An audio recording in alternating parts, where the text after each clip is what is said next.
నీ ఆరోగ్యం బాగాలేక నేను దగ్గరుండి అన్నీ చూసుకుంటుంటే ఎట్లాగో కట్టం తెచ్చిందని చెప్పేసి వదిన అట్లా చూస్తున్నావు. చిన్న కోడలు ఏమో కట్టం తెలియదా ఇట్లా చూస్తున్నావు. ఇప్పుడు నీకు చేసేదంతా ఎవరు చేస్తున్నారు? నేను ఎటుగాక సంపాదిస్తలేను, ఇంట్లో కూర్చొని తింటున్నా, వండి పెడితే ఉంటున్నా, అనగడిచ్చిన ఇంట్లో ఉంటున్నా అని చెప్పేసి నన్ను ఇట్లా చేస్తారా మీరు? భవానీ చాలా మంచిదమ్మా. మీరు ఇన్ని రోజులు ఎన్ని అన్నా కూడా పడ్డది. నేను చెప్పినట్టు మెసులుకుంది.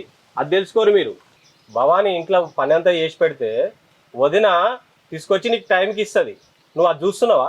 ఏనాడన్నా చిన్న కోడలని చూసావా నువ్వు? అవును తమ్మ, నేను ఇంట్లో అన్ని పనులు చేసిన, నీకు అన్ని టైంకి అందించిన, కానీ మీ దగ్గరకు వచ్చి మీకు అందియలేదు. ఎందుకు అంటే మేమిద్దరం ప్రేమించి పెళ్లి చేసుకొని వచ్చినాం. ఇంటికి ఏ కట్నం తీసుకురాలేదు. నేనంటే నీకు నచ్చది. ఇంకా నీ ఎదురుపడి మాటలు ఎందుకు వాడాలని భయంతో నీ దగ్గరికి రాలేదు తప్ప నేను ఇంత పనులు లేక ఏనాడు ఉండలేదు అత్తమ్మ. అక్క చెప్పిన మాటలు నమ్మి మీరు ఊకే నా మీద కోపానికి వచ్చింది.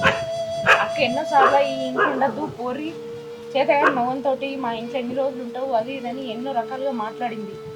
కానీ ఏనాడు కూడా మీ దగ్గరికి వచ్చి నేను ఇట్లా అని చెప్పలేదు. అన్నీ ఈయనకే చెప్పుకున్నా.